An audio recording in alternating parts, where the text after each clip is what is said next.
ඉතින් අදත් ඔයාලා මගේ YouTube channel එකට ගොඩාක් ආදරෙන් පිළිගන්නවා. අපි කලින් වීඩියෝ කරා කොහොමද MySQL setup එක හදාගන්නේ කියලා. ඉතින් අද අපි කරන්න යන්නේ කොහොමද database එකක් හදාගන්නේ කියලා. මේ වීඩියෝ එක අනිවාර්යෙන් ඉවරනකම් බලන්න. ඔයාලා එතකොට දැනගනි කොහොමද MySQL වලින් database එකක් හදාගන්නේ, කොහොමද table හදාගන්නේ, ඒ වගේ ලොකු දෙයක් දැනගනි පොඩි කාලෙකින්. හරි, ඔයාලා මුලින්ම කරන්න ඕනේ MySQL workbench එක open කරගන්න. ඊට පස්සේ මේ වගේ ඉන්ටර්ෆේස් එකක් තමයි තියෙන්නේ. මේ ඉන්ටර්ෆේස් එක නම් මම කලින් හදපු database එකක් තියෙනවා. අපි දැන් open කරගන්න ඕනේ මෙතන local instant MySQL කියන එක. ඒක open කරගද්දි මම කලින් කිව්ව නේද අර MySQL setup එක හදද්දි අර අපි දෙන password එක අනිවාර්යෙන් මතක තියාගන්න ඕනේ කියලා. එතකොට මේකෙදි නම් දැන් අපිට මේ password එක දෙන්න ඕනේ වෙනවා. ඒ password එක ඔයාලා අනිවාර්යෙන් මතක තියාගන්න ඕනේ කිව්වේ ඒකයි මම. හරි, password එක දීලා අපි log වුණාට පස්සේ මෙතන පෙන්න MySQL workbench එකේ interface එක. අපි මුලින්ම කරන්න ඕනේ මෙතන SQL core එකක් open කරගන්න. ඒක open කරගත්තට පස්සේ අපි මුලින්ම database එකක් හදාගන්න ඕනේ, table එකක් හදාගන්න ගන්නේ. අපි කරන්නේ create database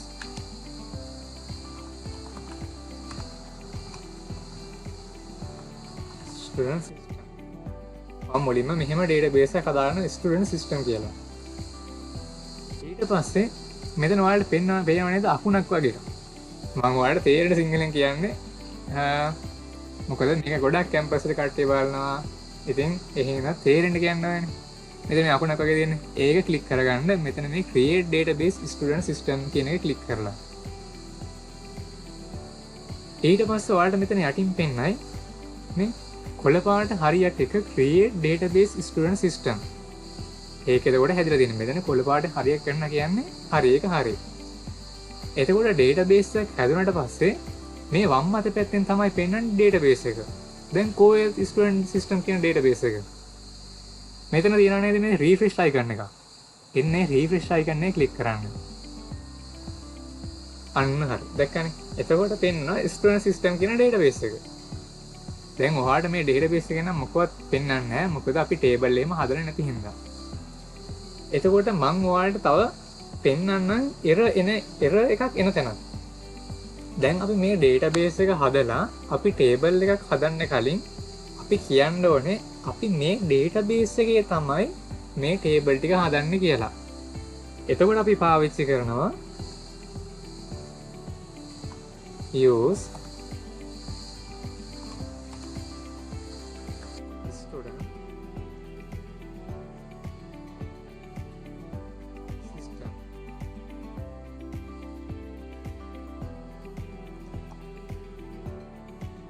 දැන් ඔයාලට පෙන්නනවා පොඩි error එකක් එන තැන. දැන් ආපහු මේක අපි use student system කියලා කෝඩ් කරලා දැන් මේ අකුණක් වගේ ක්ලික් කරනවා. ඊට පස්සේ දැන් ඔයාලට පෙන්වව නේද මේ කතරේ මේ රතු පාට රවුමක් මැද්දේ කතරයක් තියෙනවා. create database student system. ඒ එතන මොකක්ද වෙලා තියෙන්නේ? මෙතන error එකක් ඇවිල්ලා තියෙනවා. අපි මෙතන create database student system කියන database එක හදලා තියෙන්නේ. පළවෙනි පාර අපි කෝඩ් කරානේ create database student system කියලා කෝඩ් එක ගැහුවානේ. එතකොට මෙතන student system කියන database එක හැදලා තියෙන්නේ. ඊට පස්සේ අපි දෙවෙනි පාරක් දැම්මා create database student system කියලා දාලා use student system කියලා දැම්මා. එතකොට ඔයාලට තේරෙන්නේ නේද අපි database එක තව පාරක් කර හදන්න කියලා වගේ. ඒ හින්දා අපි කරන්නේ මේ වගේ තැනකදී නම් කෙලින්ම create database student system එක අයින් කරලා use student system කියන කැලේ විතරක් දෙන්න පුළුවන්. එතකොට මේ කොළ පාට රවුම මැද තියෙන හරි ලකුණ use student system කියලා අන්න ඒක විතරක් එයි. දැන් ඔයාලට තව දෙයක් notice වෙන්න ඕනේ. මෙතන මම use student system කියලා කෝඩ් කරාට පස්සේ මේ අනිත් database එක වලත් මේක ටිකක් bold වුණා වගේ. තද කළු පාට වුණා. දැන් ඔයාලට තේරෙන්න ඕනේ මේ use student system කියන එක අපි කෝඩ් කරාට පස්සේ මේ MySQL එක මේ student system කියන එක database එක තමයි පාවිච්චි කරන්න යන්නේ කියලා අපිට නිකන් කළු පාටින් පොඩක් තද කරලා ඒක පෙන්ලා දෙනවා. දැන් ඊළඟට අපි කරන්න ඕනේ දැන් ඩේටාබේස් එක හරි. අපි මේ ඩේටාබේස් එක තමයි දැන් ටේබල් එක හදන්න යන්නේ. කොහොමද ටේබල් එකක් හදාගන්නේ? අපි ටේබල් එකක් හදාගන්නේ අපි දෙනවා create table. ඊට පස්සේ ඔයාලගේ ටේබල් එකට දෙන්න ඕනේ නම දෙන්න. table student. ඊට පස්සේ අපි ඔන්න ටේබල් එකේ නම දුන්නා. ටේබල් එකේ නම දීලා බ්‍රැකට් ඕපන් කරගන්නවා. බ්‍රැකට් එකක් ඕපන් කරගෙන අපි ඊළඟට දෙන්න ඕනේ ටේබල් එකේ මොනවද තියෙන්න ඕනේ. අර හෙඩින් එකේ තියෙනවානේ. ස්ට්‍රින්ග් ID එක තියෙනවා, නේම් එක තියෙනවා, ඒජ් එක තියෙන්න පුළුවන්. ඒ වගේ ගොඩක් දේවල් තියෙන්න පුළුවන්. ඒකට අපි මුලින්ම කරන්නේ ID එක දෙනවා ස්ටුඩන්ට් එක. ID ඊට පස්සේ ID එක මොන ටයිප් එකක්ද? int එකක්ද? string එකක්ද? වාචා එකක්ද? ඒකත් අපි දෙන්න ඕනේ ඊළඟට. අපි ID එක දුන්නා. මේ ID එක කියන්නේ අර ටේබල් එකේ උඩින්ම පෙන්නන එක. උඩින්ම පෙන්නන row එකේ ID කියලා තියෙනවා. ඊට පස්සේ මේක int එකක්. ID එක කියන්නේ int එකක්නේ. ඔන්න ඔයාලට වාචාවක දෙන්න පුළුවන්. මොන හරි ඉංග්‍රීසි අකුරු තව මොන හරි තියෙනවනම් වාචාවක දෙන්න පුළුවන්. එහෙම නැත්නම් අපිට in විදිහට දෙන්න පුළුවන්. ඊට පස්සේ ඔයාලා දන්නවා ඇති සාමාන්‍යයෙන් ටේබල් එක නම් primary key තියෙනවා. ඒ කියන්නේ primary key එකක් කියන්නේ අපිට දැන් ඔයාලගේ ඒ කියන්නේ ඔයාව ගන්නකො. ඔයාව ගත්තොත් එහෙම ඔයාගේ ID එකක් තියෙනවානේ. ඔයාගේ ID එක වෙන කාගේවත් ළඟ නැහැනේ. අන්න ඒක තමයි සරලව කියනවා නම් primary key එක කියන්නේ. ඒ කියන්නේ මේ ID එක අපි primary key එක කරොත් එහෙම ඒ දෙන්න data හිතන්න 0.1 ආයේ එක වෙන කොහෙවත් තියෙන විදිහක් නැහැ. වෙන කාටවත් ඒක තියෙන විදිහක් නැහැ. ඒක තමයි primary එක කියන්නේ. ඊට පස්සේ මේක අපි primary key එක කරන්නේ int අපි ID එක දුන්නා. ID එක දීලා ඒක මොන type එකක්ද කියලා දුන්නා. ඊට පස්සේ අපි කියනවා මේක primary key එකක් කියලා. primary key. ඊට පස්සේ කමාවක් දාන්න. කමාව දාලා ඔයාලට මේ කරන්න යද්දි පොඩ්ඩක් errors එයි කතරයක් වගේ පෙන්නයි. බය වෙන්න එපා. ඕක අන්තිමයට අපි bracket එක close කරාට පස්සේ හරියනවා. ඊළඟට අපි දෙන්න ඕනේ name එක.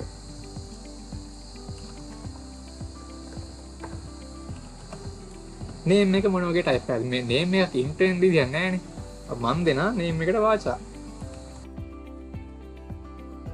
ඊට පස්සේ කීයක් තියෙන්න පුළුවන්ද අකුරු? සාමාන්‍යයෙන් මම දෙනවා 100ක්. ඊට පස්සේ ආයෙත් කමාව. ඊට පස්සේ මම දෙනවා age එක. age එක මොකද්ද? age එක string එකක් වෙන්න බෑනේ. age එක අනිවාර්යයෙන්ම int එකක් වෙන්න ඕනේ. එහෙනම් මම දෙනවා int. ඊට පස්සේ දැන් ඔයාලගේ අර ටේබල් heading වල දෙන්නේ මෙච්චරයි න ඊළඟට කරන්න තියෙන්නේ මෙතනින් bracket එක close කරන්න. bracket එක close කරන්න ඕන. මම කියන්නේ errors ටික අයින් කරනවා කියලා.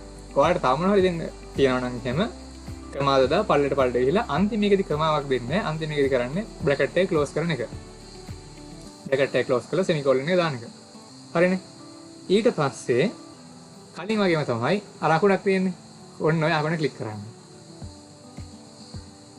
දැන් හරිනේ.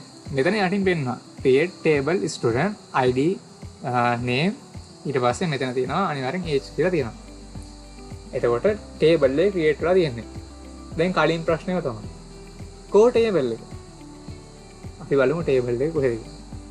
කලින් වගේම අපි කරන්න ඕනේ මෙතන refresh icon එක click කරන්න.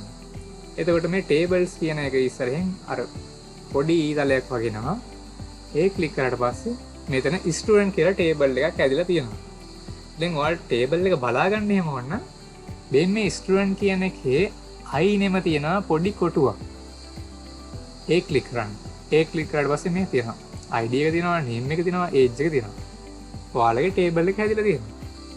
දැන් ඔයාලා table එකක් හදන්නත් දන්නවා, database එකක් හදන්නත් දන්නවා. දැන් තාම මොකක්ද දන්නේ නැත්තේ? දැන් ඊළඟට ඔයාලා ඉගෙන ගන්න ඕනේ කොහොමද මේවට data එකක් insert කරන්නේ? data insert කරන්නේ කොහොමද කියලා දැනගන්න ඕනේ. අපි ඒකට කරන්නේ අපි ගහගත්ත කෝඩ් එක අයින් කරනවා. ඊට පස්සේ අපි data insert කරන්න ඕනේ. හරි. insert ඊට පස්සේ මොකේටද ඉන්සර්ට් කරන්න ඕනේ? insert into අපේ ටේබල් එකනේ the student කියන ටේබල් එකනේ අපි data insert කරන්න ඕනේ. in student. ඊට පස්සේ bracket එකක් දාගෙන student එක කොයි තැන් වලටද අපි data insert කරන්න ඕනේ. දැන් ID එක තියෙනවා, name එක තියෙනවා, age එක තියෙනවා. මේ තුනටම අපි data insert කරනවා නම් එහෙම අපිට තුනම දෙන්න පුළුවන්. ID එක දීලා ඊළඟට අපිට name එක දෙනවා, ඊළඟට age එක දෙනවා. මේ තුනටම අපි data insert කරනවා. ඊට පස්සේ පල්ලේ value ටික දෙන්න ඕනේ. values කියන්නේ data ටික. අපි data වලට මෙතන කියනවා values කියලා.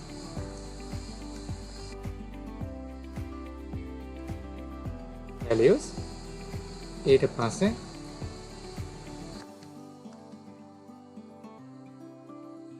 මම ID එකට දෙනවා 1. ඊට පස්සේ මගේ නම දෙනවා දුඩංක කියලා. ඊට පස්සේ මගේ වයස දෙනවා 22යි කියලා. දැන් ඔයාලට තව දෙයක් මෙතන notice වෙන්න ඕනේ. මොකද්ද? මම මෙතන 1ටයි 22ටයි දැම්මේ නෑ උඩුකොමා දෙකක්. හැබැයි දුඩංක කියන එකට මම දාලා තියෙනවා. ඒ මොකද මම එහෙම කරේ? මොකද අපි කලින් ID එක අපි දුන්නේ int එකක් විදිහට. age එක දුන්නේත් int එකක් විදිහට. ඔයාලා දන්නවා හොඳටම ID එහෙනම් int එකක් එහෙමනම් අපි උඩුකමා එහෙම දාන්න යන්නේ නැහැ. ඒ string එකක් හරි වාචා එකක් හරි ඒ වගේ type එකක් නම් තමයි අපි උඩුකමා දාලා data insert කරන්නේ. data දෙන්නේ. එතකොට මේකත් අර කලින් වගේම අර අපේ අකුණ ක්ලික් කරගන්න ඕනේ. දැන් හරි මේ මෙතන කොළ පාට රවුමක් මැද්දේ හරියකටලා දෙනවා insert into student ID name age කියලා දීලා ඒ ටිකට values ටික insert කරලා දෙනවා 1යි 22 කියලා insert වෙලා තියෙනවා. දැන් අපිට මේක හරියටම බලා ගන්න ඕනේ. අපි කලින් වගේම තමයි මෙතන refresh කරනවා. refresh කරාට පස්සේ අර student කෙනෙක්ගේ table එක තියෙන අර I නෙම තියෙන්නේ. ඒ I නෙම දෙන කොටුව click කරගන්නවා. ඊට පස්සේ ඔයාලට පේනවා ඇති මෙතන ID තියෙනවා. ID එකට 1 කියලා වැටලා තියෙනවා. name එක තියෙනවා. name එකට දුලන් කියලා වැටලා තියෙනවා. ඊට පස්සේ age එක තියෙනවා. age එකට 22 කියලා තියෙනවා. දැන් ඔයාලට මම කියවනේ මේ student කියන එකේ I එන්නම ගිහින් බලන්න ඕනේ කියලා මේ කොටුව click කරලා. ඔයාලට තව ක්‍රමයක් තියෙනවා මේක බලා ගන්න. ඒ කෝඩ් එක දැන් මෙතන වැටලා තියෙන්නේ.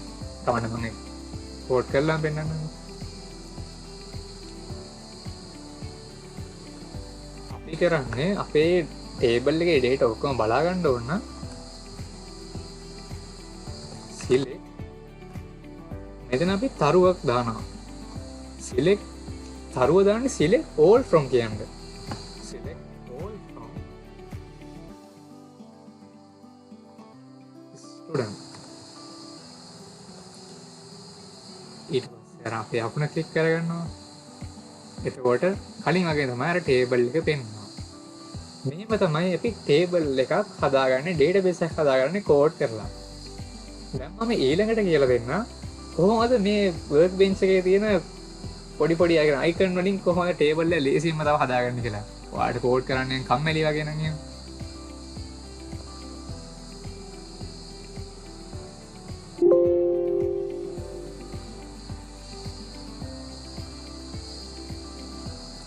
හරි. අපි ඊළඟට කරන්නේ කොහොමද මේ තියෙන අයිකන් වලින් ඩේටාබේස් එක හදාගන්නේ කියලා. දැන් ඔයාලට පේනවා ඇති මෙතන මේ සිලින්ඩරයක් වගේ තියෙන එකක්. මේක ක්ලික් කරගන්න. ඒ ක්ලික් කරගත්තට පස්සේ ඔයාලට එනවා ඔයාලගේ ඩේටාබේස් එකට දෙන්න ඕනේ නම. එතකොට අපි දෙමු මෙතෙන්ට ස්ටුඩන්ට් එකක් හදුන අපි ලෙක්චර්ස් වලට හදමු.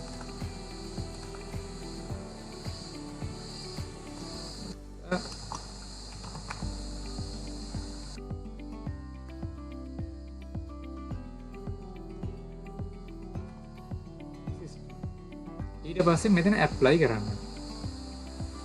ඇප්ලයි කරාට පස්සේ මෙතන මේ වගේ ඉන්ටර්ෆේස් එකේ එතනත් ඇප්ලයි කරන්න. ඊට පස්සේ මෙතන ෆිනිෂ් ක්ලික් කරන්න. මෙතන එතකොට lecture system එකක් හැදිලා තියෙයි. ඊළඟට table ටික හදද්දී නම් කලින් වගේම තමයි අපි මම ඔයාලට තව දෙයක් කියලා දෙන්නම්. මෙතන දැන් මම කියවන අර use දැන් අපි student system එකේ table එකක් හදන කලින් අපි database එක select කරලා ඉන්න ඕනේ අර use database එක නම දීලා. අපිට එහෙම නැතුව කරන්න ක්‍රමයක් තියෙනවා. මෙන්න මේ අපි හිතමු student system එක අපිට කෝඩ් කරන්න ඕන කියලා. table එක හදාගන්න ඕන කියලා. මෙතන මේ student system කියන එක double click කරන්න මෙතන. එතකොට ඔයාලට පේනවා ඇති තද කළු පාටින් bold වෙනවා. ඒ කියන්නේ ඔයාලට දැන් හරි. ඔයාලා දැන් ඉන්නේ student system කියන database එක ඇතුලේ.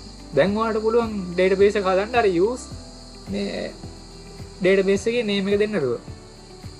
ඔයාලට අර use කියන code part එක කරන්න නැතුව ඔයාලට මෙතන double click කරලා ඔයාලට ඕන database එකේ ඔයාලට ඕන විදිහට table ටික හදාගෙන යන්න පුළුවන්. දැන් මෙතන මම lecture system එකක තියෙන lecture system එකේ දෙන lecture system එක double click කරා. එතකොට මම දැන් ඉන්නේ lecture system කියන database එක ඇතුලේ. දැන් ඔයාලට පුළුවන් මෙතන SQL query එකක් අරගෙන database එක table එක හදන්න යන්න. එතකොට අපි කලින් වගේම තමයි create table ඊට පස්සේ අපි bracket open කරගත්තා.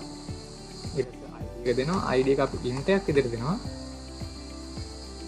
අපි ඒක primary key එකක් විදිහට හඳුන්වනවා. නමක් දාගන්නවා. ඊට පස්සේ name එක දෙනවා. name එක වාචා විදිහට දෙනවා. ඒකට කලින් MC එකක් දෙනවා. නමක් දාගන්නවා. ඊට පස්සේ subject එක දෙන්න පුළුවන්.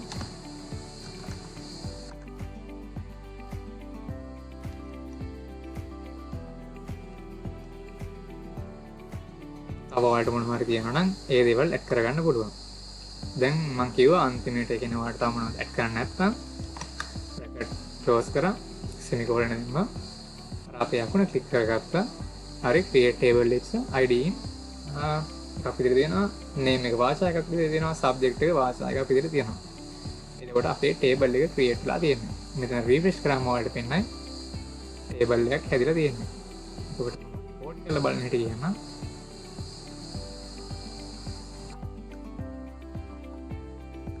Select all from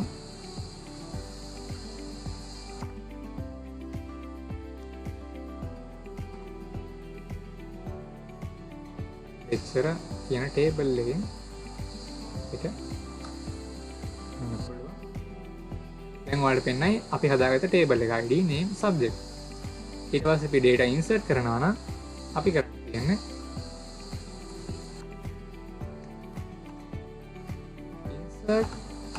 into insert into කියලා table එක නම දෙන්න තියෙන්නේ. table එකේ නම මොකද්ද?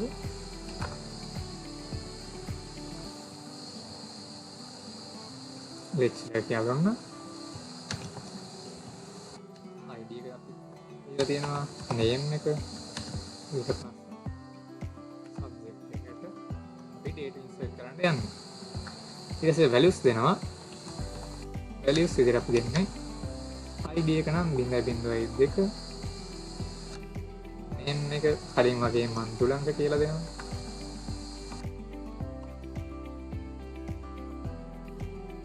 ඊට පස්සේ subject එක දෙනවා network කියලා.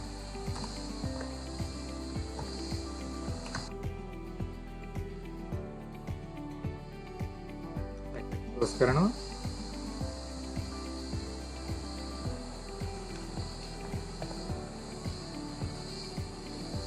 දැන් හරි data ටිකත් insert ලා තියෙන්නේ. අපිට කලින් වගේම බලන්න පුළුවන් code කරලා select all from